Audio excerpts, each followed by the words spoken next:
창세기 2장 1절에서 3절 함께 봉독하시죠. 천지와 만물이 다 이루니라. 하나님의 지으시던 일이 일곱째 날이 이를 때에 마치니 그 지으시던 일이 다 함으로 일곱째 날에 안식하시니라. 하나님이 일곱째 날을 복주사 거룩하게 하셨으니 이는 하나님이 그 창조하시며 만드시던 모든 일을 마치시고 이날에 안식하셨음이더라. 아멘. 우린 지난주에 안식에 관해서 공부를 했습니다. 안식이라는 것은 하나님 쪽에서 보면 하나님께서 당신의 성품과 능력과 지혜를 온전히 발휘하셔서 하나님의 거하실 처소를 완성하시고 그 처소를 보호하고 유지하시면서 그 속에 충만하게 거하시는 상태를 말하는 거라 그랬죠. 인간 쪽에서 보면 인간이 자신을 처소 삼아서 거하고 계신 그 하나님의 영광에 정상적으로 반응을 해서 그분께 항복하고 순종하며 자신의 삶을 전적으로 맡기는 그 상태를 안식이라고 한다라고 제가 설명해 드렸습니다. 창세기 일곱째 날은 바로 그 완성될 하늘의 안식을 미리 그림자로 보여주는 것임과 동시에 그 안식으로의 출발 지점이라는 것을 여러분이 꼭 기억하셔야 돼요. 오늘은 그 완성될 하늘의 안식이 성경에서 어떻게 점진적이며 점층적으로 전개되어지고 있는지 그리고 설명되어지고 있는지 함께 공부하도록 하겠습니다. 하나님은 완성될 하늘의 안식을 창세기의 창조 기사에서 안식일로 그리고 안식일에서 안식의 땅인 가나안으로 그 안식의 땅 가나안에서 예수 그리스도로 말미암게 되는 참 안식으로 점점 이렇게 뚜렷하고 명확하게 진술해주고 있어요.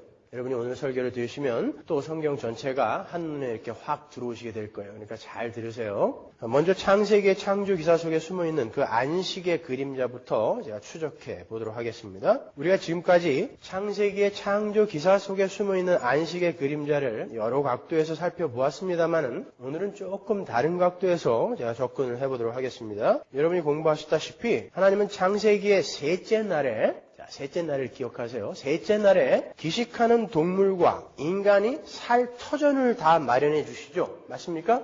물과 뭇을 나누시고 먹거리를 만들어 주시잖아요. 하나님께서는 하늘과 뭇과 물이 잘 조화된 그 지구에 각종 씨 맺는 채소와 열매 맺는 나무로 먹거리까지 다 준비해 주세요. 그게 셋째 날입니다. 우리는 그 기식하는 생물의 터전에 죄가 들어옴으로 말미암아 그 셋째 날의 창조가 다시 원래대로 혼돈으로 저주의 물로 뒤덮이는 사건을 창세기 7장에서 볼 수 있죠. 그게 노아의 홍수잖아요. 그때 셋째 날 마련되었던 기식하는 그 생물들의 터전이 전부 다시 혼돈으로 돌아가게 되고 기식하는 모든 생물이 몰살당하게 되는 거예요. 다름 아닌 심판의 모습인 것입니다. 그것은 하나님께서 죄와 함께 존재하는 모든 것들을 살아있는 것으로 여기지 않으시겠다라는 그분의 의지를 담고 있는 거예요. 창세기 7장 21절 보세요. 땅 위에 움직이는 생물이 다 죽었으니 곧 새와 육축과 들짐승과 땅에 기는 모든 것과 모든 사람이라 육지에 있어 코로 생물의 기식을 호흡하는 것은 다 죽었더라. 지면의 모든 생물을 쓸어버리시니 곧 사람과 짐승과 기는 것과 공중의 새까지라. 이들은 땅에서 쓸어버림을 당하였으되 홀로 노아와 그와 함께 방주에 있던 자만 남았더라. 이렇게 물과 뭇으로 갈라졌던 그 셋째 날의 창조가 완전히 엉망이 되어버린 거예요. 또다시 혼돈이에요. 그렇다고 하나님께서 인간을 포함한 기식 있는 생물들의 터전을 완전히 포기하셨을까요? 그럴 수는 없죠. 하나님께서는 창세전에 택해놓으신 그분의 백성들에게 그 엉망이 된 셋째 날의 터전을 회복시켜 주세요. 그래서 노아에게 아담에게 주었던 그 창세기 1장의 명령을 그대로 주신 거예요. 이 노아의 홍수 사건이 바로 하나님의 재창조를 예시하고 있는 거라는 걸 보여준 것입니다. 창세기 9장 1절 보시면 하나님이 노아와 그 아들들에게 복을 주시며 그들에게 이르시되 생육하고 번성하여 땅에 충만하라. 땅의 모든 짐승과 공중의 모든 새와 땅에 기는 모든 것과 바다의 모든 고기가 너희를 두려워하며 너희를 무서워하리니 이들은 너희 손에 붙이었습니다. 그죠? 창세기 1장의 그 명령하고 똑같은 명령이 노아에게 주어진단 말입니다. 그런데 그 회복될 셋째 날의 터전이 또 죄로 말미암아 저주의 불로 뒤덮이게 되면 안 되죠. 그죠? 그래서 하나님은 그 회복될 셋째 날의 터전이 다시는 저주의 물로 덮이지 않도록 그 회복될 터전에 사는 자들을 모두 의인으로, 죄와는 전혀 관계없는 모두 의인으로 만드셔야 했던 거예요. 그런데 연약한 인간은 언제든지 하나님께서 허락하신 자율성을 이용해서 죄를 지을 수 있는 존재였단 말이에요. able to sin. 그죠? 그래서 하나님은 절대 죄를 지을 수 없는 당신의 아들 성자 예수 그리스도를 동원하신 것입니다. 하나님은 절대 죄를 지을 수 없는 당신의 아들 성자 예수 그리스도의 그 대속의 죽음을 통해 그 백성들의 모든 죄를 해결하시고 그들을 모두 예수 그리스도 안에 넣어서 죽이시고 다시 살리심으로 해서 이제는 죄와는 전혀 관계없는 의인들로 만들어 버리시기로 한 거란 말입니다. 그렇게 회복된 셋째 날의 터전이 바로 새하늘과 새 땅인 거예요. 새하늘과 새 땅은 그 셋째 날 창조된 그 터전의 회복인 거예요. 하나님께서 반드시 그 셋째 날의 터전을 회복해 내시겠다라는 것을 우리가 언약이라고 부르는 거고요. 하나님은 그 언약을 반드시 지켜내시고야 마실 거다라는 것을 우리가 믿음이라고 부르는 거고 소망이라고 부르는 거예요. 그래서 하나님 나라를 언약의 땅이라고 부르는 것입니다. 그 회복된 셋째 날의 땅, 언약의 땅은 지금 죄악된 인류가 살고 있는 세상과는 완전히 구별되어 떨어진 그러한 땅이에요. 그렇죠? 그래서 성경에는 종종 죄악된 세상과 구별된 그 하나님의 백성들의 그 터전과 사흘이라는 단어가 함께 등장하는 거예요. 하나님의 백성들이 거처하는 곳은 거룩하게 구별되고 회복되어질 셋째 날의 땅을 상징하기 때문에 그런 거예요. 창세기 22장 3절 보세요. 아브라함이 아침에 일찍이 일어나 나귀의 안장을 지우고 두 사환과 그 아들 이삭을 데리고 번제에 쓸 나무를 쪼개어 가지고 떠나 하나님의 자기에게 지시하시는 곳으로 가더니 제3일에 아브라함이 눈을 들어 그곳을 멀리 바라본지라. 4절에 제3일이라고 번역이 된 히브리어가 쉐르시욤, 셋째 날에예요. 창세기의 셋째 날과 똑같은 단어인 거예요. 하나님께서는 창세기의 그 셋째 날의 회복, 즉 기식하는 생물들이 거할 그 터전의 회복이 죽어야 할 자를 대신해 죽으시는 하나님의 어린 양 예수 그리스도에 의해 이루어질 것임을 요 아브라함이 이삭을 제물로 드리려고 하는 요 사건에서 미리 예표해서 보여주시는 거예요. 그래서 여기에서 죽을 이삭 대신에 하나님이 준비하신 어린 양이 등장하는 것입니다. 그 회복된 언약의 땅은 인간의 노력으로 마련되는 것이 아니라 하나님께서 준비하시는 땅이라는 거죠. 창세기 39장 36절 보세요. 자기와 야곱의 사이를 사흘길이 뜨게 하였고 야곱은 라반의 남은 양떼를 치니라. 여기도 보시면 하나님의 택함을 입은 사람 야곱의 거처와 세상을 상징하는 외삼촌 라반의 거처가 사흘, 샤로시욤만큼 떨어져 있다라고 그래요. 하나님께서 회복하실 그 셋째 날의 터전, 언약의 땅은 죄악된 세상과 완전히 구별되고 떨어진 그러한 곳이라는 것을 보여주는 한 예란 말입니다. 창세기 40장 13절 보세요. 지금부터 사흘 안에 바로가 당신의 머리를 들고 당신의 전직을 회복하리니 당신이 이왕의 술 맡은 자가 되었을 때에 하던 것 같이 바로의 잔을 그 손에 받들게 되리이다. 19절 지금부터 사흘 안에 바로가 당신의 머리를 끊고 당신을 나무에 달리니 새들이 당신의 고기를 뜯어 먹으리이다 하더라. 이곳에는 사흘이라는 날이 새 생명을 얻거나 혹은 목숨을 잃는 것과 관계되는 날로 등장하죠. 심판과 구원인 거예요. 술 맡은 관원장은 사흘째에 새 생명을 얻게 되고 떡 굽는 관원장은 사흘째에 목숨을 잃게 되고 그 시체의 고기를 새들이 뜯어먹게 될 것이다라는 그런 무서운 해몽인 거예요. 창세기에 우리가 공부한 요한계시록의 언어들이 그대로 등장하고 있죠. 그죠? 고기, 새들, 뜯어먹다 이런 단어 우리가 공부했잖아요. 심판인 거예요. 출애굽기 8장 25절 보세요. 바로가 모세와 아론을 불러 이르되 너희는 가서 이 땅에서 너희 하나님께 희생을 드리라. 모세가 가로되 그리하면 불가하니이다. 우리가 우리 하나님 여호와께 희생을 드리는 것은 애굽 사람의 미워하는 바이온즉 우리가 만일 애굽 사람의 목전에서 희생을 드리면 그들이 그것을 미워하여 우리를 돌로 치지 아니하리까. 우리가 사흘 길쯤 광야로 들어가서 우리 하나님 여호와께 희생을 드리되 우리에게 명하시는 대로 하려 하나이다. 여기도 보시면 사흘 길 떨어진 곳은 죄악이 관영한 세상을 상징하는 그 애굽과 구별되어 떨어져서 하나님의 백성들이 하나님을 예배하는 곳으로 등장하고 있단 말입니다. 거기에 사흘이 등장한단 말이에요. 출애굽기 15장 22절 보세요. 모세가 홍해에서 이스라엘을 인도하며 그들이 나와서 수르 광야로 들어가서 거기서 사흘 길을 행하였으나 물을 얻지 못하고 마라에 이르렀더니 그곳 물이 써서 마시지 못하겠으므로 그 이름을 마라라 하였더라. 백성이 모세를 대하여 원망하여 가로되 우리가 무엇을 마실까 하매 모세가 여호와께 부르짖었더니 여호와께서 그에게 한 나무를 지시하시니 그가 물에 던지매 물이 달아졌더라. 거기서 여호와께서 그들을 위하여 법도와 율례를 정하시고 그들을 시험하실세. 여러분이 잘 아시는 마라의 쓴물 사건이죠. 이스라엘이 홍해를 건넌 뒤에 사흘길을 가서 만난 것이 마라의 쓴물이에요. 그 쓴물에 하나님께서 지시하신 그 한 나무를 던졌더니 쓴물이 단물이 됐어요. 그 한 나무는 제가 설명해 드렸죠. 예수 그리스도의 십자가를 의미하는 것입니다. 쓴물에 불과했던 마라에서 어떤 말이 나왔다 그랬어요? 마리아. 마라하고 마리아 같은 말이란 말입니다. 예수 그리스도의 십자가로 말미암아 그 쓴물인 마리아가 단물로 변하는 사건인 거예요. 제가 예전에 요한계시록 강의를 할 때 성경이 예수님의 십자가 주변에 수많은 여인들이 있었음에도 불구하고 유독 마리아라는 이름만 기록을 하고 있는 이유에 대해서 설명해 드렸잖아요. 그렇게 자꾸 잊어버리셔야 제가 먹고 사는 거예요. 또 배우면 되지 뭐, 그죠?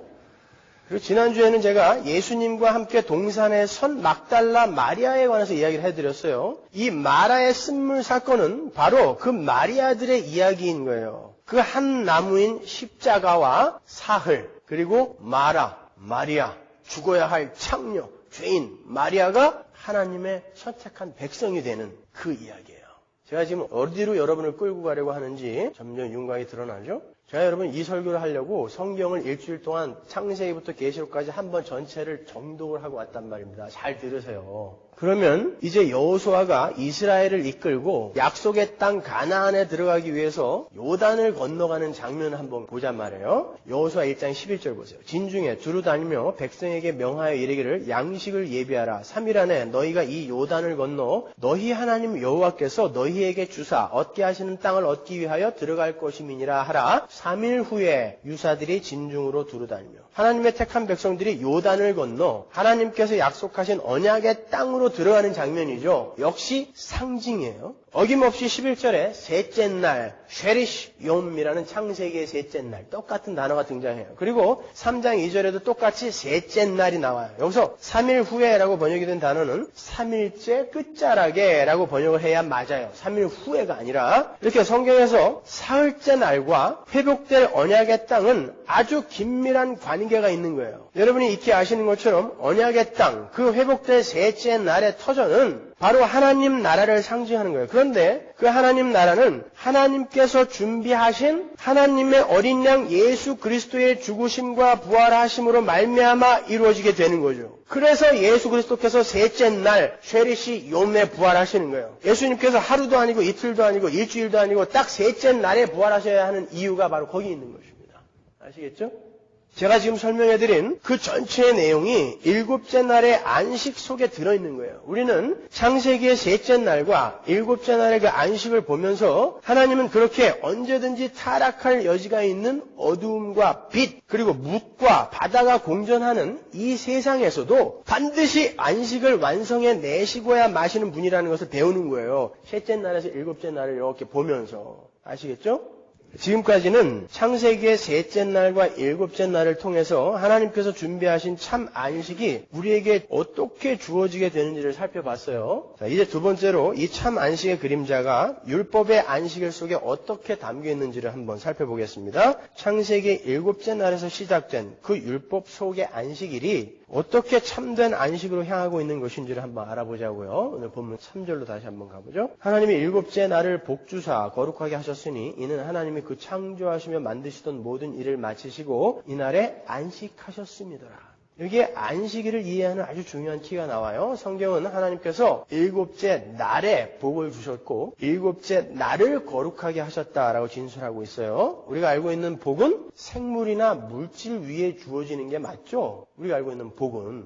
근데 여기에는 지금 시간 위에 그 복과 거룩이 주어져 있단 말입니다. 그죠? 그러니까 인간들이 생각하는 복과 거룩과 하나님이 말씀하시는 복과 거룩이 다르다라는 것입니다. 하나님께서 그렇게 시간에 복과 거룩을 주셨다라는 말은 하나님이 복을 쏟아부으셔서 거룩하게 구별시키실 그 참 안식의 땅은 물질과 공간의 감각 세계가 아닌 시간의 세계라는 메시지를 담고 있는 거예요. 제가 여기에 대해서는 에베소서 강의 때 아주 자세하게 설명해 드리는 게 있으니까 그걸 참고해서 들으세요. 많은 분들이 헬라의 공간적 이원론으로 하나님 나라를 이해하고 계세요. 우리가 사는 이 땅과 하나님 나라는 공간적으로 나누어져 있다고 생각을 하는 것입니다. 그러니까 하나님 나라가 이 땅에 와 있다는 말을 이해를 못하는 것입니다. 성경이 말하는 하나님 나라는 공간적 이원론이 아니라 시간적 이원론으로 이해를 해야 하는 거예요. 우리는 하나님과 영원히 함께 할 시간을 기다리는 것이지 너무나 좋은 어떤 공간을 기다리는 게 아니란 말입니다. 그래서 아직 하나님 나라라는 그 가시적인 공간이 오지 않았음에도 불구하고 하나님 나라가 이 땅에 지금 들어와 있다라고 이야기를 하는 거예요. 왜? 이 땅에서 하나님과 함께 거하는 시간을 살고 있는 사람들이 지금 있기 때문에 그런 것입니다. 그래서 천국이 하나님 나라가 이 땅에 와 있다라고 이야기하는 거예요. 물론 그 시간이라는 것은 나중에 이게 공간과 이게 합쳐지게 될 거예요. 그래서 그것은 너무 좋은 것일 거예요.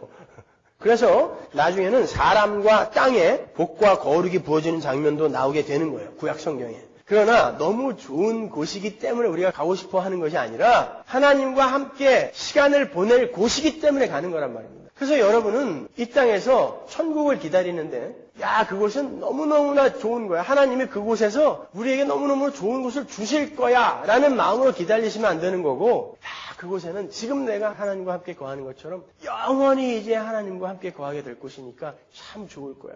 그 하나님과 함께 거한다면 초가삼간이라도 괜찮아가 바로 여러분이 천국을 기다리는 모습이어야 되는 것입니다. 그래서 복과 거룩이라는 단어가 이 시간에 가장 처음 쓰인 거예요. 하나님은 그렇게 안식일이라는 시간 안에 복과 거룩이라는 씨앗을 심어 놓으신 거예요. 그 안식일은 복과 거룩의 실체를 담고 있다는 것입니다. 창세기 7째 날의 그 안식일은 우리가 앞서 죄로 말미암아 엉망이 되어버린 그 셋째 날의 터전이 어떻게 7째 날의 안식으로 가게 되었는지를 살펴보았어요. 어떻게 그 셋째 날의 터전이 언약의 땅으로 회복이 되었죠? 예수 그리스도의 십자가로 말미암아 회복이 됐잖아요. 그러면 우리가 이 두 번째 그림자 속에서도 예수 그리스도를 찾아내면 되는 거예요. 그죠? 지금부터 한번 찾아보자고요. 출애굽기로 가면 하나님께서 안식일을 언약의 표징이다라고 부르는 장면이 나와요. 출애굽기 31장 13절 보세요. 너는 이스라엘 자손에게 고하여 이르기를 너희는 나의 안식일을 지키라. 이는 나와 너희 사이에 너희 대대의 표징이니 나는 너희를 거룩하게 하는 여호와인 줄 너희로 알게 함이라. 너희는 안식일을 지킬지니 이는 너희에게 성일이 됨이라. 무릇 그날을 더럽히는 자는 죽일지며 무릇 그날에 일하는 자는 그 백성 중에서 그 생명이 끊쳐지리라. 엿새 동안은 일할 것이나 제7일은 큰 안식일이니 여호와께 거룩한 것이라. 무릇 안식일에 일하는 자를 반드시 죽일지니라. 이같이 이스라엘 자손이 안식일을 지켜서 그것으로 대대로 영원한 언약을 삼을 것이니 이는 나와 이스라엘 자손 사이에 영원한 표징이며 나 여호와가 엿새 동안에 천지를 창조하고 제7일에 쉬어 평안하였음이니라 하라. 하나님께서 복을 부으시고 거룩하게 구별하신 안식일은 하나님의 언약의 표징이라는 거예요. 그러면 하나님께서 하나님의 택하신 백성에게 하신 언약이 무엇인지를 알아야 되겠죠? 언약의 표징이 안식일이라면, 그죠? 창세기 17장 7절 보세요. 내가 내 언약을 나와 너와 내 대대 후손의 사이에 세워서 영원한 언약을 삼고 너와 내 후손의 하나님이 되리라. 내가 너와 내 후손에게 너의 우거하는 이 땅 곧 가나안 일경으로 주어 영원한 기업이 되게 하고 나는 그들의 하나님이 되리라. 하나님의 언약이라는 것은 너희는 내 백성이 되고 나는 너희 하나님이 될 것이다가 하나님의 언약이에요. 그런데 안식일이 어떻게 이 언약의 표징이 되는 것이죠? 이스라엘이 시내산에서 율법을 받기 전까지 이 세상에서 7 days life cycle을 가진 민족이 하나도 없었어요. 지금은 생활 주기가 전 세계 공통으로 일주일이 되었지만 그 전에는 그렇게 7 days life cycle을 가진 민족이 하나도 없었습니다. 예를 들어서 달신을 섬기던 바벨론은 그 생활 주기가 달마다 돌아갔어요. 일주일이 아니라 monthly cycle이었죠. 그리고 태양신을 섬기던 이집트의 라이프 사이클은 하루였어요. 하루, one day life cycle이었어요. 그리고 이시스나 오시리스 같은 그런 계절신을 섬기던 알렉산드리아 같은 나라는 한 계절이 그들의 라이프 사이클이었어요. 그 가운데 시내산에서 유독 이스라엘이 7 days life cycle을 받게 된 거예요. 이스라엘이 7째 날을 안식일로 지키게 됨으로 해서 이스라엘이 유일하게 전 세계에서 유일하게 7 days life cycle을 가지게 된 거예요. 하나님은 이스라엘 백성들이 7 days life cycle로 살면서 일주일마다 안식일을 지킴으로써 세상의 모든 잡신들은 전부 가짜고 오직 여호와만이 창조주시고 오직 이스라엘만이 진짜 하나님의 언약 백성이라는 것을 증거하며 살게 하신 거예요. 그래서 하나님께서 안식일을 언약의 표징이라고 하는 것입니다. 그 언약 안에 들어있는 자들은 모두 하나님의 백성이 되어 언약의 땅에 들어가게 되는 거예요. 그렇게 하나님의 언약 안에 들어있는 사람들은 모두 하나님의 언약 백성이 되는 것이지만 하나님의 언약 바깥에 있는 사람들은 모두 진노의 불 속으로 떨어지게 되는 거죠. 그래서 구약에서는 안식일을 어기면 죽음으로 응징한 거예요. 그것도 잔인하게 돌로 때려 죽인 것입니다. 왜? 이 안식일이 뭐가 대단한 날이어서가 아니라 그 안식일이 담고 있는 것이 바로 하나님의 언약이었기 때문에 그 언약 밖에 있는 사람들은 그 종말이 어떻게 될 것인가를 보여주는 거란 말입니다. 그래서 때려 죽인 거예요. 안식일을 안 지키면 언약 밖의 인물로 간주를 해서. 그런데 그 하나님의 언약은 어떠한 방법으로 완성이 됐죠? 어떻게 해서 죄인들이 언약의 백성들이 됐습니까? 예수 그리스도의 죽으심과 다시 사심으로 완성이 된 거죠. 그러니까 안식일에 복이 부어지고 안식일이 거룩하게 구별되었다라는 것은 하나님께서 그 안식일 안에다가 예수 그리스도로 말미암게 될 거룩하고 복된 하나님 나라를 씨앗으로 심어 놓으셨다는 뜻이잖아요. 그런데 이제 예수 그리스도께서 인간의 모습으로 이 땅에 오셔서 십자가에서 죽으시고 다시 사심으로 그 안식일의 모형으로 그림자로 심겨져 있던 그 하나님 나라가 이루어졌잖아요. 그래서 하나님의 백성들이 하나님 나라로 속속 들어오고 있지 않습니까? 그렇잖아요? 그러면 이제 하나님 나라가 그렇게 완성이 되었으니까 그림자요 모형이었던 그 안식일이 필요가 있어요, 없어요? 실체가 왔는데 필요 없죠. 그러면 여전히 안식일을 주장하는 사람들은 뭐예요? 성경이 무슨 이야기를 하는지를 아직 모르는 것입니다. 안식일은 예수 안에서 완성이 된 거예요. 그 안에 부어졌던 복과 거룩이라는 씨앗이 예수 안에서 완성이 된 것입니다. 골로새서 2장 16절 보세요. 그러므로 먹고 마시는 것과 절기나 월삭이나 안식일을 인하여 누구든지 너희를 편론하지 못하게 하라. 이것들은 장래일의 그림자이나 몸은 그리스도의 것이니라. 보세요. 정확하게 나오잖아요. 안식일은 장래일의 그림자였고 몸, 소마, 실체는 그리스도였다라고 이야기하지 않습니까? 사도 바울이. 그래서 그 안식일을 완성하러 오신 주님이 일부러 안식일을 골라서 병자들을 고치신 거예요. 하나님께서 안식일에 담아 놓으신 그 참 안식은 예수 그리스도로 말미암아 그렇게 고단한 영혼들이 멸시받는 영혼들이 회복이 되어 하나님께로 돌아오는 것이라는 사실을 그림으로 보여준 거예요. 그래서 일부러 안식일을 골라서 사람들을 고친 것입니다. 그리고 예수님으로 말미암게 될 그 참 안식의 나라는 질병이 있으면 안 되잖아요. 그러니까 안식일에 고치시는 것입니다. 그러니까 주님께서 안식일의 병자를 고치신 것은 안식일의 참 의미가 무엇인지를 친절하게 그림으로 보여주셨던 사건들인 거예요. 그런데 영적 소경이요 귀머거리들이었던 유대인들이 그것을 이해하지 못하고 주님을 죽이려고 하는 거예요. 구약에서 안식일에 일을 한 사람을 죽여버리신 것도 같은 의미인 거예요. 여러분, 이 땅에 인간이 왜 일을 하죠? 타락한 인간은 땅과 함께 저주를 받아서 자기가 열심히 땀을 흘려야 겨우 먹고 살게 된 거예요. 그래서 인간이 하는 일은 이제 먹고 살기 위한 노동이 된 거예요. 원래 인간의 일은 하나님의 영광을 드러내는 거였죠. 그 창조의 목적이었잖아요. 하나님의 위대한 창조 사역에 동참하는 동반자로서 하나님의 영광을 드러내면서 그 아름답고 위대한 창조를 하나님과 함께 행하는 거였어요. 그런데 인간이 타락을 하고 인간의 노동은 하나님을 잃어버린 자들의 먹고 살기 위한 몸부림이 되어버린 거예요. 그러나 안식일은 뭘 상징한다 그랬죠? 예수로 말미암아 우리에게 주어질 완성된 하나님의 나라. 거기서는 누가 우리를 먹여주세요? 하나님이 먹여주시잖아요. 그래서 광야에서도 안식일 전날에는 안식일날 가서 일하지 말라고 안식일날 먹을 것까지 2배로 주신 것입니다. 그 안식 속에 들어간 자들은 하나님이 그에게 먹거리를 공급해 준다라는 의미로 그렇게 데몬스트레이션을 해준 거란 말입니다. 그래서 안식일에 일을 한다는 것은, 나를 위해 일을 한다는 것은 그 안식일에 들어가 있는 언약을 이해 못한 자, 그 언약 밖에 있는 자로 간주되어서 돌로 때려 죽인 것입니다. 예수님이 오셨을 때는. 이제 예수님이 오셔서 그 안식을 완성하고 계시단 말이에요. 안식이 뭐예요? 하나님과 함께 거하면서 그분과 함께 일을 하는 거란 말이에요. 그래서 예수님과 제자들이 안식일에 밀을 부벼서 먹은 것입니다. 일을 한 거예요.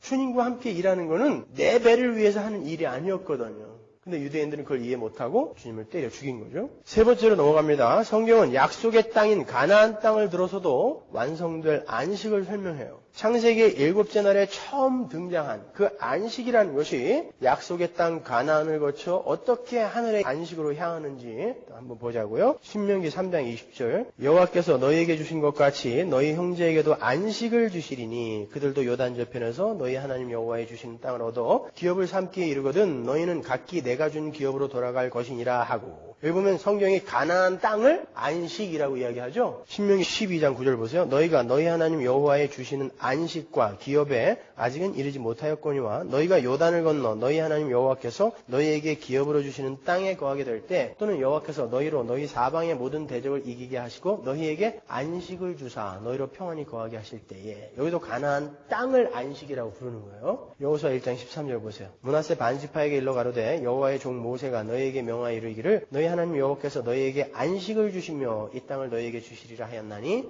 너희는 그 말을 기억하라. 이렇게 이스라엘에게 주신 안식의 땅 가나안은 예수 그리스도로 말미암게 될 하나님 나라를 상징하는 거였어요. 여호수아라는 히브리어를 헬라식으로 발음을 하면 예수예요. 헤수스, 예수. 그러니까 하나님의 백성을 상징하던 이스라엘이 여호수아를 통해 약속의 땅 가나안에 들어가는 사건은 참 하나님의 백성들인 교회가 예수 그리스도를 통하여 참된 안식의 땅인 하나님 나라에 들어가게 되는 것을 그대로 예표하고 있는 거예요. 그래서 시편 95편이 이렇게 진술을 하죠. 7절부터 볼까요? 대저 저는 우리 하나님이시요 우리는 그의 기르시는 백성이며 그 손의 양이라. 너희가 오늘날 그 음성 듣기를 원하노라. 이르시기를 너희는 무리바에서와 같이 또 광야 마사의 날과 같이 너희 마음을 강팍하게 말지어다. 무리바와 마사는 같은 곳이에요. 다투었다라는 의미로 무리바라고 부르는 거고 시험하였다라는 의미로 마사라고 부르는 거죠. 그때 너희 열조가 나를 시험하며 나를 탐지하고 나의 행사를 보았도다. 내가 40년을 그 세대로 인하여 근심하여 이르기를 저희는 마음이 미혹된 백성이라 내 도를 알지 못한다 하였도다. 그러므로 내가 노하여 맹세하기를 저희는 내 안식에 들어오지 못하리라 하였도다. 이 시는 다윗의 시편이에요.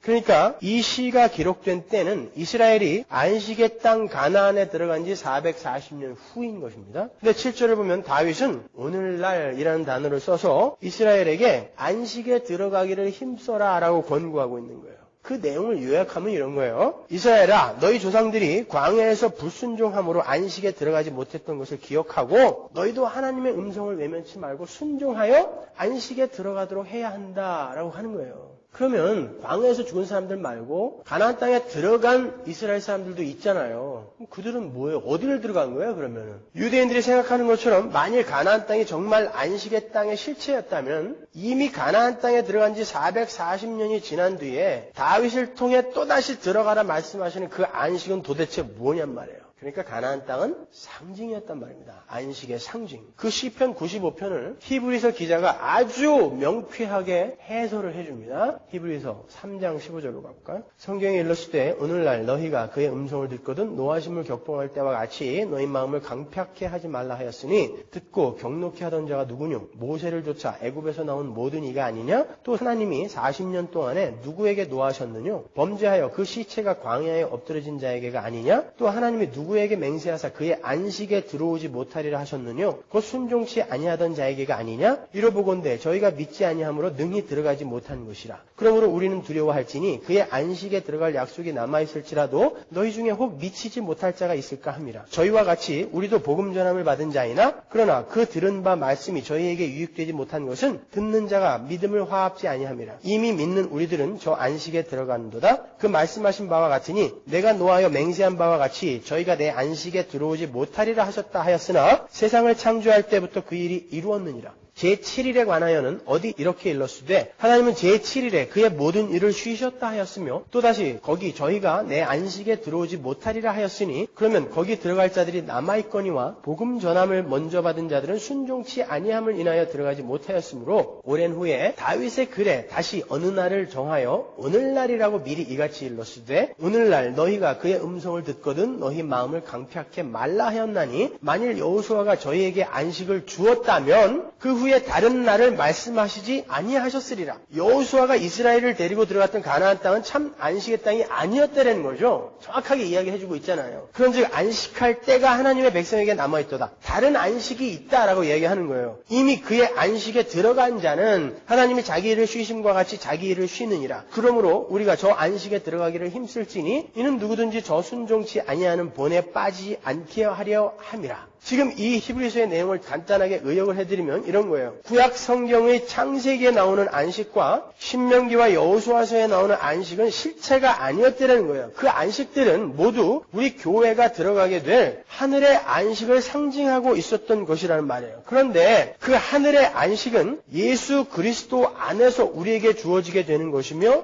영적으로 우리는 이미 그 예수 그리스도 안에서 안식에 들어갔다는 거예요. 그러나 그렇게 영적으로 안식에 들어간 자들은 이 땅에서 안식에 들어가고 있어야 하며 들어가기를 힘써야 한다라고 이야기하는 거예요. 구원의 현재 시대에 대해서 이야기하는 것입니다. 잘 보시면 이 히브리서 4장의 주어가 전부 우리죠. 우리. 그죠? 복수예요. 우리. 1절에 보시면 우리는 두려워할지니 3절에 보시면 우리들은 저 안식에 들어가는도다. 11절에 보시면 우리가 저 안식에 들어가기를 힘쓸지니 전부 복수라고요. 그런데 10절에 안식에 들어간 자는 단수예요.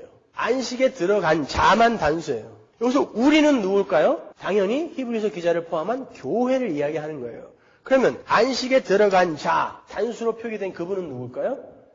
예수 그리스도인 것입니다. 그러니까 이런 말이에요. 하나님께서 6일 동안의 창조를 마치시고 7일째 안식을 하신 것처럼 십자가를 지심으로 재창조를 완성하시고 안식에 들어가신 분은 예수님 한 분이다라는 거예요. 그런데 그 예수 그리스도 안에 우리라는 사람들이 들어가 있다는 것입니다. 그러나 그 예수 그리스도 안에서 안식에 들어가게 될 하나님의 백성들은 지금 안식에 들어가기를 힘써야 되고 현재 두렵고 떨리는 마음으로 안식에 들어가고 있어야 한다는 걸 얘기하는 거예요. 다른 말로 예수 안에서 하나님의 안식에 들어간 성도들은 그 삶 속에서 안식에 들어가기를 힘쓰고 두렵고 떨리는 마음으로 안식에 들어가고 있는 삶의 열매가 반드시 나타나게 되어 있다는 것입니다. 4장 1절에 보시면 성도는 혹시 내가 안식에 미치지 못하면 어떻게 하나라는 그런 두려움이 있어야 한다는 권고가 나와요. 이 말은 우리가 구원을 받은 이후에도 중도에 탈락할 수 있다는 그런 여지를 나타내는 말이 아니에요.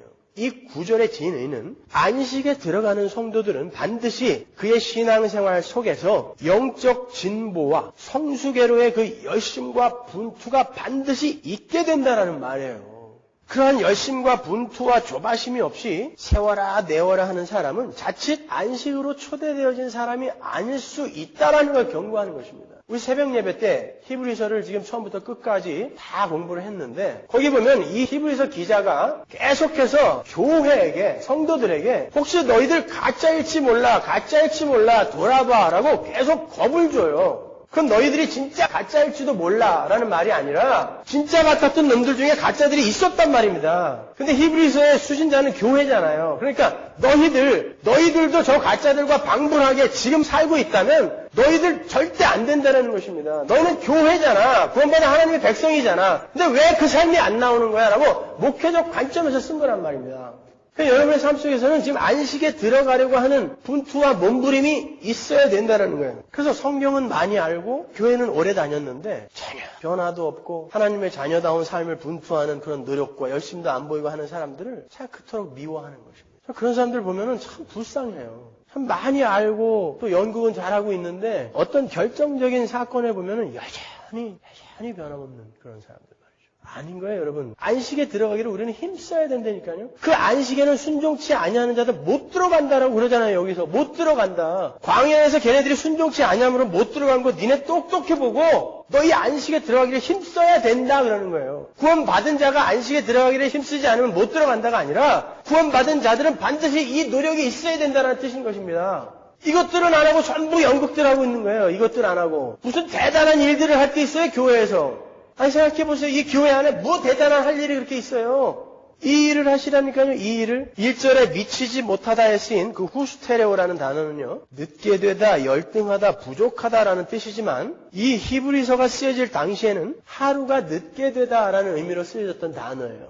그러니까 성경은 그 후스테레오라는 단어를 써서 너희들 그렇게 안일하게 신앙생활 하다가는 하루가 늦을지 모른다라고 경고하고 있는 것입니다. 구약에 능통했던 초대교회 성도들이 그 단어를 읽었을 때 어떤 장면을 떠올렸을까요, 여러분? 구약에 하루가 늦음으로 낭패를 당했던 사건이 있었죠? 민수기 14장. 그러니까 민수기 14장, 시편 95편, 히브리서 4장은 하나로 이렇게 뚫려 있는 것입니다. 보세요. 어떻게 뚫려 있는지. 이스라엘이 가데스 바네아에 이르러서 가나안 땅으로 12정탐꾼을 보냈잖아요. 근데 갈렙과 여호수아를 제외한 나머지 10명이 하나님의 언약은 아랑곳하지 않고 그 가나안 땅의 거민들이 네피림의 후손들이었어요. 아낙 자손이었단 말입니다.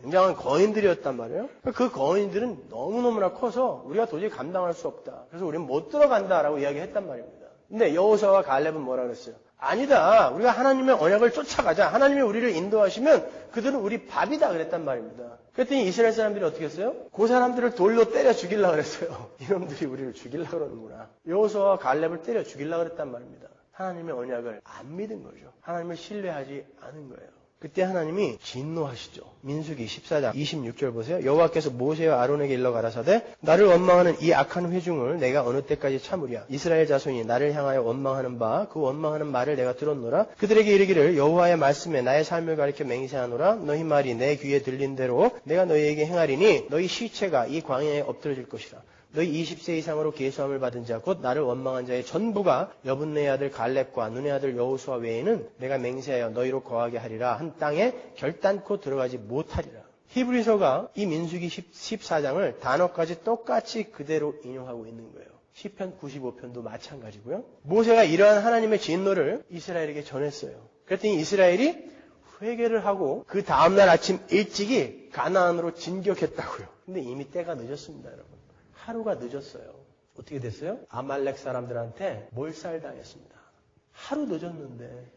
민수기 14장 39절 보세요. 모세가 이 말로 이스라엘 모든 자손에게 고하매 백성이 크게 슬퍼하여 아침에 일찍이 일어나 아침에가 다음날 아침이란 뜻이에요. 산꼭대기로 올라가며 가로되 보소서 우리가 여기 있나이다. 우리가 여호와의 허락하신 곳으로 올라가리니 우리가 범죄하였음이니이다. 철저하게 회개하죠. 모세가 가로되 너희가 어찌하여 이제 여호와의 명령을 범하느냐. 이 일이 형통치 못하리라. 여호와께서 너희 중에 계시지 아니하니 올라가지 말라. 너희 대적 앞에서 패할까 하노라. 아말렉인과 가나안인이 너희 앞에 있으니 너희가 그 칼에 망하리라. 너희가 여호와를 배반하였으니 여호와께서 너희와 함께하지 아니하시리라 하나. 그들이 그래도 산꼭대기로 올라갔고 여호와의 언약궤와 모세는 진을 떠나지 아니하였더라. 아말렉인과 산지에 거한 가나안인이 내려와 쳐서 파하고 호르마까지 이르렀더라. 박살난 거예요. 박살난 거예요.